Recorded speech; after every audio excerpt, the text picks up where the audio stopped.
வணக்கம். இது படிடா zone channel. நான் உங்கள் தமிழம்மா. இன்றைய பதிவு 9ஆம் வகுப்பு தமிழ் இயல் 2 விரிவானம் பகுதியில் தண்ணீர் என்னும் சிறுகதை இடம்பெறுகின்றது. கதைக்குள்ளே போகிறதுக்கு முன்னாடி என்னோட சேனலை சப்ஸ்கிரைப் பண்ணாதவங்க சப்ஸ்கிரைப் பண்ணுங்கள், லைக் பண்ணுங்கள், ஷேர் பண்ணுங்கள், மறக்காமல் பெல் பட்டனையும் கிளிக் பண்ணுங்கள். அப்போ தான் நான் போடுற எல்லா வீடியோஸோட நோட்டிஃபிகேஷன்ஸும் உங்களுக்கு கிடைக்கும். சரி, கதைக்குள்ளே போகலாம் வாங்க. இன்றைக்கி நாம் படிக்க போகிற சிறுகதை வெறும் ஒரு பெண்ணோட கதை மட்டும் கிடையாது. ஒரு குடம் தண்ணீருக்காக மக்கள் எவ்வளவு கஷ்டப்படுறாங்க அப்படிங்கிறத நம்மளோட கண்ணுக்கு முன்னாடி நிறுத்தக்கூடிய ஒரு கதைன்னு சொல்லலாம்.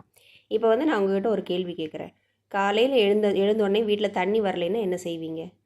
சிலர் மோட்டார் போடுவோன்னு சொல்லுவீங்க, சிலர் கேன் தண்ணி வாங்கிக்கவும் சொல்லுவீங்க, டேங்கர் தண்ணீர் வாங்கவும் சொல்லுவீங்க. ஆனால் ஒரே ஒரு குடம் தண்ணிக்காக 3 மைல் தூரம் நடந்து சென்று எடுத்து வர வேண்டிய நிலை வந்தால் என்ன செய்வீங்க? அதுவும் ஒரு சின்ன சிறுமி ரயிலில் ஏறி உயிரையே பணயம் வைத்து தண்ணீர் பிடிக்க வேண்டிய நிலை வந்தால் அந்த வேதனை நமக்கு உணர்த்தக்கூடிய கதை தான் இந்த தண்ணீர் அப்படிங்கிற சிறுகதை. ஆசிரியர் அறிமுகம். இந்த ஆசிரியர் இந்த கதையோட எழுதிய ஆசிரியர் யாருன்னா கந்தர்வன். கந்தர்வன் அப்படிங்கிறது இவரோட இயற்பெயர் கிடையாது, புனைப்பெயர். இவருடைய இயற்பெயர் நாகலிங்கம். இவர் ராமநாதபுரம் மாவட்டத்தை சார்ந்தவர். தமிழ்நாடு அரசின் கருவூல மற்றும் கணக்குத்துறையில் பணியாற்றியவர். இவர் சிறந்த சிறுகதை ஆசிரியராகவும் கவிஞராகவும் விளங்கியவர். இவருடைய குறிப்பிடத்தகுந்த படைப்புகள் என்ன அப்படின்னா சாசனம், ஒவ்வொரு கல்லாய், கொம்பன், இதெல்லாம் இவருடைய சிறுகதை தொகுப்புகள். கிராம மக்களோட வாழ்க்கை, வறுமை, சமூக பிரச்சனை, மனித உணர்வுகள், இது எல்லாத்தையும் ரொம்ப இயல்பாக எழுதுறதுல இவர் மிக தனித்துவம் வாய்ந்த ஒருவர். சரி, இந்த கதையோட கரு என்ன? இந்த கதையினுடைய மையக்கரு என்ன? தண்ணீர் இல்லாமல் மனித வாழ்க்கையே இயங்க முடியாது. இந்த உண்மையை மிகவும் ஆழமாக எடுத்து காட்டுகிறது. அதுதான் இந்த கதையோட மையக்கருன்னு சொல்லலாம். சரி, இந்த கதை எப்படி தொடங்குதுன்னு பார்க்கலாம். கதை தொடங்கும் போதே நம்ம ஒரு வறட்சியான ஒரு கிராமத்துக்கு கொண்டு செல்கிறார் ஆசிரியர். அங்கே எப்படி இருக்குது அப்படின்னா, வெயில் ரொம்ப கொடுமையாக இருக்கிறது, மழை இல்லை, கிணறுகளில் தண்ணீர் இல்லை, இருக்கும் தண்ணீரும் உப்பு தண்ணியாக தான் இருக்குது. மக்கள் அந்த தண்ணீரை குடிக்க முடியவில்லை. அந்த ஊரில் வாழக்கூடிய ஒரு பெண் தான் இந்திரா. இந்த இந்திராவோட குடும்ப நிலை எப்படி இருக்குன்னு சொல்கிறார் ஆசிரியர். இந்திராவோட வீட்டிலும் தண்ணீர் இல்லை. அம்மா தினமும் கவலையோடு என்ன சொல்கிறாங்க, ஒரு பொட்டு தண்ணி இல்லை அப்படின்னு சொல்லிக்கிட்டே இருக்கிறாங்க. இது வெறும் வார்த்தை கிடையாது, ஒரு ஏழை குடும்பத்தோட வேதனைன்னு சொல்லலாம். இன்றைக்கி நமக்கு தண்ணீர் இல்லைன்னா 1 மணி நேரம் கவலைப்படுவோம். ஆனால் இவங்க தினம் கவலைப்படுற மாதிரி இருக்குது. நம்ம கொஞ்ச நேரம் தண்ணி இல்லை அப்படின்னாவே நமக்கு டென்ஷன் ஆயிரும். எந்த வேலையுமே நம்மளால் செய்ய முடியாத மாதிரி டென்ஷனாக இருக்கும். ஆனால் இவங்க அந்த பகுதியில் வாழக்கூடிய மக்கள் தண்ணீர் இல்லாமல் தினம் தண்ணீருக்காக போராடுகின்ற ஒரு வாழ்க்கை வாழ்கிறாங்க அப்படின்னா அதை நினச்சி பாருங்கள் எப்படி இருக்குன்ட்டு. அப்படிப்பட்ட சூழ்நிலையில் இந்த ரயில் நிலையம் தான் அவங்களோட உயிர்காக்கும் இடமாக அமையுதுன்னு சொல்கிறாரு. எப்படி அப்படின்னா, அந்த ஊருக்கு ஒரு ரயில் வருது. அந்த ரயில் இருக்கக்கூடிய தண்ணீர் தான் அந்த மக்களுக்கு உயிர். ரயில் வரும்போதெல்லாம் அங்கே இருக்கக்கூடிய பெண்கள் எல்லாம் என்ன செய்வாங்க, குடங்களோட ஓடி வருகிறார்கள். இதை ஆசிரியர் ரொம்ப அழகாக வர்ணிக்கிறார். எப்படி அப்படின்னா, புயல் நுழைவது போல பெண்கள் ஓடினார்கள். புயல் எப்படி ஃபாஸ்ட்டாக போகும் இல்லையா, அந்த மாதிரி. ஏன் அப்படி போகிறாங்க அப்படின்னா, ஏனெனில் தண்ணீர் அவர்களுக்கு பொக்கிஷம். அந்த ரயில் வரும்போது பிடிச்சிக்கிட்டா தான் உண்டு. இல்லைன்னா அடுத்த நாளைக்கு அந்த ட்ரெயின் வரும்போது தான் நம்ம அந்த தண்ணி அவங்களுக்கு கிடைக்கும். அடுத்த நாள் வரைக்கும் குடி தண்ணி இருக்காது. அப்புறம் சரி, அடுத்தது இந்த கதையுடைய நாயகியான இந்திராவோட துணிச்சலை எப்படி காட்டியிருக்கார் ஆசிரியர் அப்படின்னு பார்க்கலாம். இந்திரா ஒரு சாதாரண பெண் கிடையாது. மற்ற பெண்களை விட வேகமாக ஓடி போய் இடம் பிடிக்கிறா. பயணிகளில் இறங்குறதுக்கு முன்னாடியே ரயிலுக்குள்ளே போய் பாய்ந்து செல்கிறாள் அப்படின்னு சொல்கிறாரு.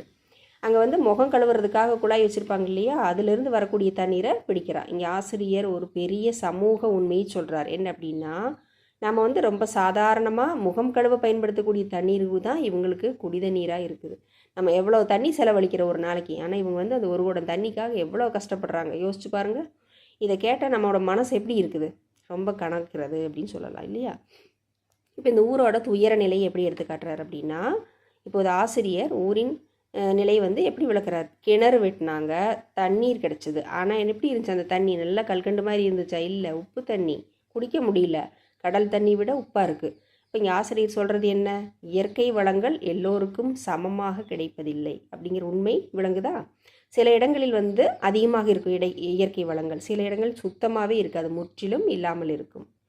சரி, அடுத்தது அப்போ தண்ணிக்காக இங்கே எங்கே போகிறாங்க அப்படின்னா, பிலாப்பட்டி அப்படிங்கிற கிராமத்தில் இருக்கக்கூடிய பக்கத்து கிராமத்துடைய கிணற்றுக்கு போய் தான் தண்ணி கொண்டு வரணும். நல்ல தண்ணீர் கிடைக்கக்கூடிய இடம் அது பிலாப்பட்டி. அங்கு செல்ல எத்தனை தூரம் நடக்க வேண்டும் அப்படின்னா 3 மைல் தூரம் நடக்க வேண்டும். குடத்தை தூக்கிட்டு போகணும். திரும்பி வரும்போது மாலை நேரம் ஆகிரும். மதியத்துக்கு மேலே போனாங்கன்னா மாலை நேரம் ஆகிரும்னு சொல்கிறாங்க. ஒரு குடம் தண்ணீருக்காக அவங்க ஒரு நாள் முழுவதும் செலவழிக்க வேண்டிய சூழ்நிலையில், அப்போ மற்ற அன்றாட தேவைகளுக்கெல்லாம் அவங்களுடைய வாழ்க்கையில் வந்து ஒதுக்கக்கூடிய எவ்வளோ நேரம் வந்து எவ்வளோ அவங்களுக்கு வேஸ்ட் ஆகுது இல்லையா? இதுதான் அந்த மக்களோட வாழ்க்கை. இப்படிப்பட்ட கிராமத்தில் இருக்கக்கூடிய இந்திராவுக்கும் சில கனவுகள் இருந்ததுன்னு சொல்கிறாரு. மற்ற பெண்கள் எல்லாம் வந்து என்ன செய்கிறாங்க, தண்ணிக்கு அடிதடி பண்ணிக்கிறாங்க, சண்டை போடுறாங்க. ஆனால் இந்திரா எப்படி இருக்கிறா? அமைதியாக இருக்கிறாள். அவள் என்ன நினைக்கிறா? ஒரு நாள் எங்களோட ஊர்லேயும் தண்ணீர் வரும் அப்படின்னு கனவு காண்றா. அப்புறம் அவளுடைய கனவு எப்படி இருக்குது? இந்த ஊருக்கு வாக்கப்பட்டு போகக்கூடாது, விழாப்பட்டி மாதிரி தண்ணீர் இருக்கிற ஊருக்கு தான் கல்யாணம் பண்ணி போகணும்னு நினைக்கிறா.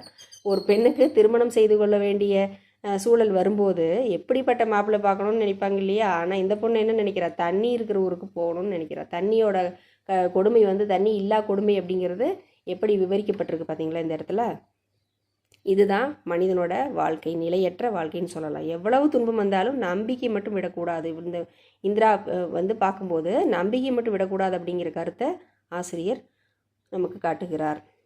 சரி, அடுத்தது இந்த கதையில் அடுத்தது ஒரு பரபரப்பான ட்விஸ்ட் வைக்கிறாரு. என்ன அப்படின்னா, ஒரு நாள் ரயிலில் தண்ணி பிடிச்சிட்டு இருக்கிறாங்க. தண்ணி மெதுவாக வருது, குடம் நிரம்பல. அப்போ அம்மா வந்து வீட்டில் தண்ணி இல்லை, சுத்தமாக ஒரு பொட்டு தண்ணி கூட இல்லைன்னு சொல்கிறது அவளுக்கு ஞாபகத்துக்கு வருது இந்திராவுக்கு. குடம் பார்த்தா இன்னும் நிறையில. அப்போ இந்த ரயில் வந்து நகர மாதிரி தெரியுது. இப்போ மாணவர்களே, இங்கே தான் வந்து நம்மளுடைய இதயம் கூட வேகமாக துடிக்க ஆரம்பிக்கிறதுன்னு சொல்லலாம். ஏன்னா இந்திரா இறங்குறதுக்குள்ளே ட்ரெயின் போயிடுது. ட்ரெயின் போகிற வேகத்துக்கு அவள் என்ன செய்கிறா? எட்டி குதிக்கலான்னு முயற்சி பண்ணும்போது அங்கேருந்து ஒரு வேற்று மாநிலத்தை சேர்ந்த ஒரு பெண் வந்து தடுத்து நிறுத்தி அவளை உள்ளே பெட்டிக்குள்ளே தள்ளுறா, ரயில் பெட்டிக்குள்ளே தள்ளி விட்டுறா. நீ எதுக்கு தற்கொலை பண்ணிக்க பார்க்குறியா அப்படின்னு புரியாத மொழியில் அவள் சொல்கிறது மட்டும் அவள் உணர முடியுது. அந்த மாதிரி இப்போ இங்கே வந்து உயிருக்கே ஆபத்து இருக்கக்கூடிய சூழ்நிலையில் தண்ணீரை பெருசாக நினைக்கிறா அப்படிங்கிற கருத்தை சொல்கிறாரு. இந்திரா வந்து என்ன செய்கிறா? குதித்து இறங்க முயற்சிக்கிறாள்.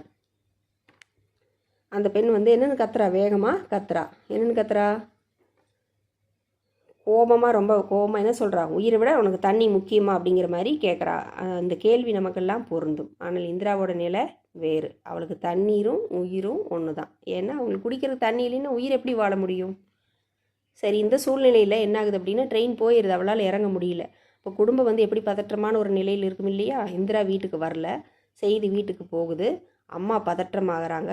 அப்பாக்கிட்ட தம்பி போய் சொல்கிறான். அவர் அப்படியே கடை தெருவுக்கு போகலான்னு மெதுவாக நடந்து போயிட்டுருக்கார். அப்பா அவர்கிட்ட மூச்சரிக்கு ஓடி வந்து சின்ன பையன் சொல்கிறான், அப்பா அப்பா அக்கா இன்னும் ட்ரெயின்லேருந்து வரல, ட்ரெயின் போயிடுச்சு அப்படின்னு பதட்டத்தோடு சொல்கிறான். அப்பா என்ன சொல்கிறாரு?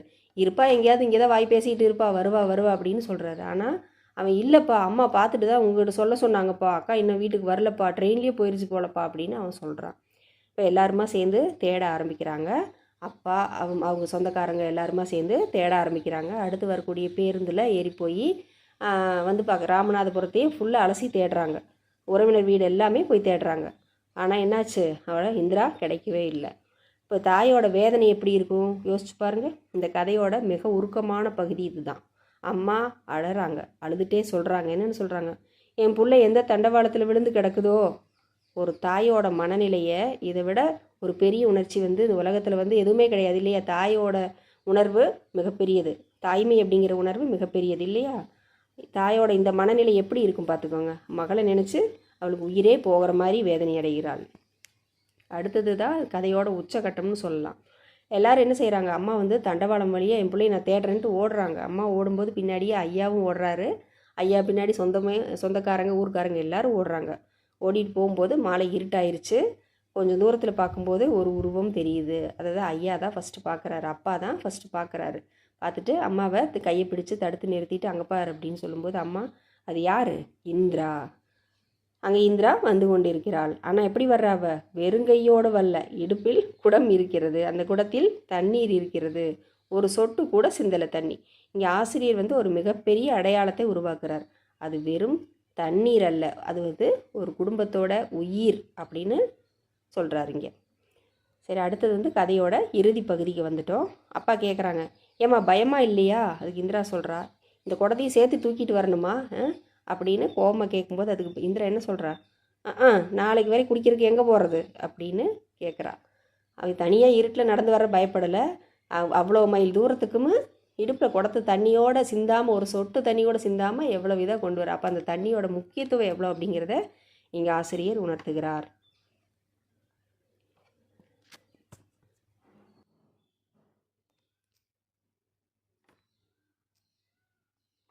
மாணவர்களே, அடுத்தது வந்து இந்த கதையோட திறனாய்வு கோணத்தில் இனி நம்ம பார்க்கலாம்.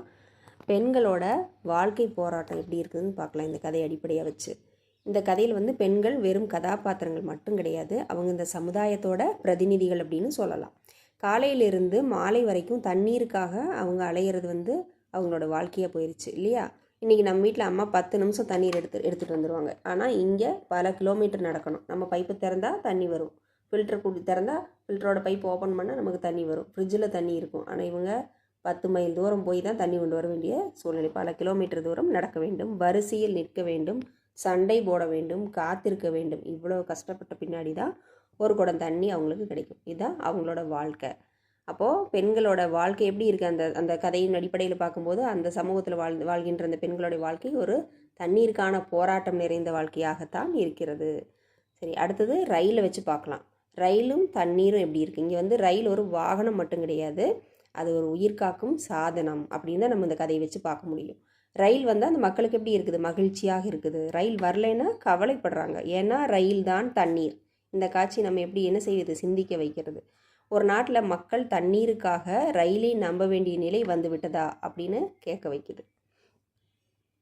சரி, இந்த கதையில் வந்து இந்திரா அப்படிங்கிற பெண் ஒரு முக்கியமான பாத்திரம் இல்லையா? அவளும் மற்ற பெண்களை மாதிரி தான் தண்ணீருக்காக போராடுறா. அவளோட வாழ்க்கை வந்து எளிதானது அல்ல.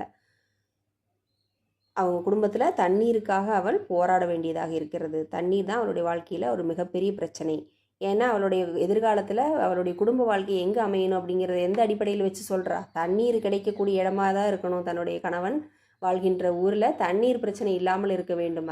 அவளோட எதிர்பார்ப்பு என்ன? தண்ணீர் மட்டும் இருக்கணும். இதுதான் இன்றைக்கி நம்ம எவ்வளோலாம் எதிர்பார்க்குறாங்க இந்த காலத்து பெண்கள். ஆனால் அந்த பெண்ணோட எதிர்பார்ப்பு என்ன? கணவன் வீட்டில் வாழப்போகின்ற அந்த பெண்ணு தன்னுடைய வீட்டில் தண்ணீர் பஞ்சம் இல்லாமல் இருக்க வேண்டும் அப்படின்னு நினைக்கக்கூடியதா? அப்போ தண்ணீர் வந்து எவ்வளோ முக்கியத்துவம் வாய்ந்ததாக இருக்கிறது அவளுடைய வாழ்க்கையில். தண்ணி இல்லாமைங்கிறது எவ்வளோ பெரிய பிரச்சனையாக இருக்குது அப்படிங்கிறத நம்மளால் இந்த இடத்துல உணர முடிகிறது. சரி, ஒரு குடம் தண்ணீருக்காக காத்திருக்கும் போது அவங்க எல்லாம் என்ன செய்கிறாங்க? நிறைய பேசுகிறாங்க இல்லையா? அவங்களோட பேச்சில் வந்து என்ன தெரியுது? வறுமை தெரிகிறது, வலி தெரிகிறது, ஏமாற்றம் தெரிகிறது, இதோட அரசாங்கத்தோட அலட்சியம் நமக்கு தெரியுது இல்லையா? சமூகத்தோட அக்கறையின்மை தெரிகின்றது. இந்த காலகட்டத்திலும் கூட தண்ணீர் இல்லாமல் கஷ்டப்படுறதுக்கு காரணம் என்ன?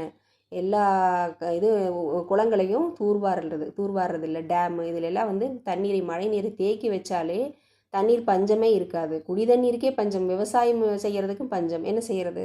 நம்மளுடைய வாழ்க்கை நம்மளுடைய இந்த நாடு வந்து விவசாய நாடு. நமக்கு தண்ணீர் பஞ்சம் இல்லாமல் இருந்தால் தான் விவசாய பொருட்களை விளைவிக்க முடியும். மக்கள் பெரும்பான்மையான மக்கள் விவசாய கூலிகளாக இருக்கிறதுனால விவசாயம் செழிக்கணும்னா மழை நீரை சேகரிக்கணும். இப்போ வீட்டுக்கு வீடு மழைநீர் தொட்டி, சேகரிப்பு தொட்டி வச்சாங்க இல்லையா? அதையெல்லாம் இப்போ எத்தனை பேர் பயன்படுத்துகிறோம்? அதெல்லாம் பயன்படுத்தினாலே நமக்கு தண்ணீர் பற்றாக்குறை வராது. ஆசிரியர் எந்த ஒரு பெரிய உரையும் பேசலை, ஆனால் பெண்களோட சாதாரணமான பேச்சுக்களே வந்து சமூக பிரச்சனை, முழு சமூக பிரச்சனையும் காட்டுறாரு. இதுதான் இந்த ஆசிரியரோட ஒரு சிறந்த எழுத்தாண்மை அப்படின்னு சொல்லலாம். சரி, இந்த தண்ணீரோட உண்மையான மதிப்பு இந்த கதை மூலமாக நம்ம உணர்ந்து கொள்ள முடியுது இல்லையா மாணவர்களே? நம்ம தினமும் வீட்டில் வீணாக்கிற ஒரு துளி தண்ணீருக்காக இவங்க எவ்வளோ கஷ்டப்படுறாங்க பார்த்தீங்களா? ஒரு குடம் தண்ணீர் அப்படின்னா அவங்களுக்கு என்னது? உயிர்.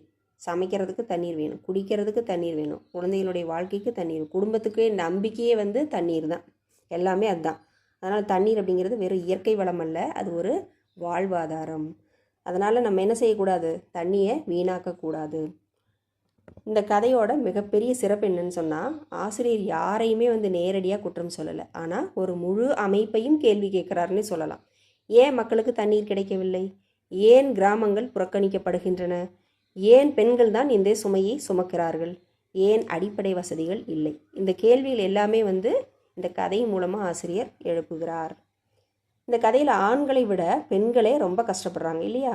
குடும்பத்துக்காக அவங்க எல்லாத்தையும் தாங்குறாங்க. தண்ணீர் கிடைக்கலைன்னா முதல்ல பாதிக்கப்படுறது பெண்கள் தான். ஏன்னா அவங்க தானே சமைக்கணும், அவங்க தானே துவைக்கணும், குழந்தைகளை பராமரிக்கணும். அதனால் அவங்க தான் தண்ணீருக்காக அவங்க தான் அலைய வேண்டியதாக இருக்குது. இதனால் அவங்களோட உடல்நலம் பாதிக்கப்படுகிறது, அவங்களுடைய மனநலம் பாதிக்கப்படுகிறது, அவங்களுடைய நேரம் செலவாகிறது, உழைப்பு வீணாகிறது, அவங்களுடைய கனவுகள் கலைகின்றன. எல்லாமே எதுக்காக பலியாகின்றன? தண்ணீர் வேண்டி பலியாகின்றன இல்லையா? சரி, இந்த தண்ணீர் அப்படிங்கிற தலைப்பு எப்படி இந்த கதைக்கு பொருந்தது? ஏன் இந்த கதைக்கு தண்ணீர் அப்படின்னு பேர் வச்சார் அப்படின்னா, இந்த முழு கதையையும் இயக்கும் சக்தி என்னது? தண்ணீர் தான். தண்ணி இல்லைன்னா வாழ்க்கை இல்லை, அமைதி இல்லை, நிம்மதி இல்லை. அதனால தான் இந்த தலைப்பு வந்து தண்ணீர் அப்படிங்கிற தலைப்பு இந்த கதைக்கு ரொம்ப பொருத்தமாக இருக்குன்னு நம்ம சொல்லலாம். சமூக யதார்த்தம் எப்படி பேசப்பட்டிருக்கு இந்த கதையில்? இந்த கதை வந்து ஒரு கற்பனை கதை கிடையாது. நம்மளோட நாட்டில் பல கிராமங்களில் நடந்த உண்மை நிலையை இது பிரதிபலிக்கிறது. எனவே இது ஒரு என்னன்னு சொல்லலாம், யதார்த்தவாத கதைன்னு சொல்லலாம். பெண்ணிய கோணத்தில் பார்த்தோம்னா, பெண்கள் எதிர்கொள்ளும் துன்பங்களை ஆசிரியர் ரொம்ப நுட்பமாக சொல்கிறாரு. எப்படின்னா, தண்ணீர் சுமை பெரும்பாலும் பெண்கள் தோளில் தான் விழுகிறது. இதனால் பெண்ணிய சிந்தனையும் இந்த கதையில் வெளிப்படுதுன்னு சொல்லலாம். சுற்றுச்சூழல் கோணத்தில் பார்த்தோம்னா, நீர் வளங்களை பாதுகாக்கவில்லை என்றால் என்ன நடக்கும் அப்படிங்கிறது இந்த கதை எச்சரிக்கிறது. அடுத்தது மனிதநேய கோணத்தில் பார்க்கலாம். மனிதர்கள் அடிப்படை தேவைக்காக போராடுகின்ற நிலையை பார்த்து இந்த கதையை படிக்கிறவங்களோட மனசில் இரக்கம் உருவாகிறது. அந்தளவுக்கு கதையை கொண்டு போகிறார். சரி, இந்த ஆசிரியருடைய மொழி நடை எப்படி இருக்குது இந்த கதையில் அப்படின்னா, மிகவும் எளிமையாக இருக்கிறது. கிராமத்து மக்களோட பேச்சு வழக்கு இயல்பாக உள்ளது. அதனால் கதை படிக்கும்போது நம்ம வந்து நேரில் அந்த இடத்துல இருக்கிற மாதிரியான ஒரு உணர்வு ஏற்படுகிறது. சரி, கடைசியாக இந்த கதையோட மையக்கருத்தை திரும்ப ஒரு வாட்டி சொல்கிறேன். மக்களோட வாழ்வில் தண்ணீரின் அவசியத்தை, தண்ணீர் பஞ்சத்தால் ஏற்படும் துயரங்களை இதெல்லாத்தையும் எடுத்துரைக்கிறதா இந்த கதை. இந்த கதையில் இடம்பெறக்கூடிய முக்கிய பிரச்சனை என்ன? குடிநீர் பற்றாக்குறை.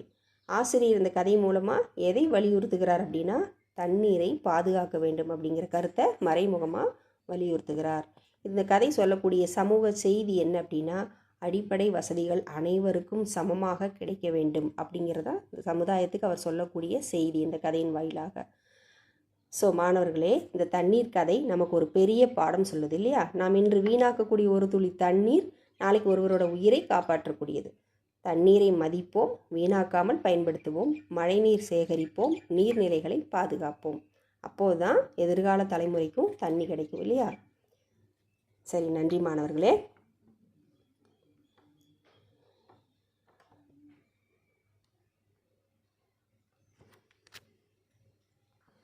இந்த கதையில் என்னோட பதிவில் உங்களுக்கு மிகவும் பிடித்த பகுதி எது, உங்களை கவர்ந்த செய்தி என்ன அப்படிங்கிறத கமெண்ட்டில் சொல்லுங்கள். மேலும் உங்களுக்கு ஏதாவது சந்தேகங்கள் இருந்தால் கமெண்ட்டில் கேளுங்க. அது தொடர்பான வீடியோவை நான் பதிவிடுறதுக்கு எனக்கு ஏதுவாக இருக்கும். என்னோட சேனலை சப்ஸ்கிரைப் பண்ணுங்கள், லைக் பண்ணுங்கள், ஷேர் பண்ணுங்கள். தேங்க்ஸ் ஃபார் வாட்சிங்.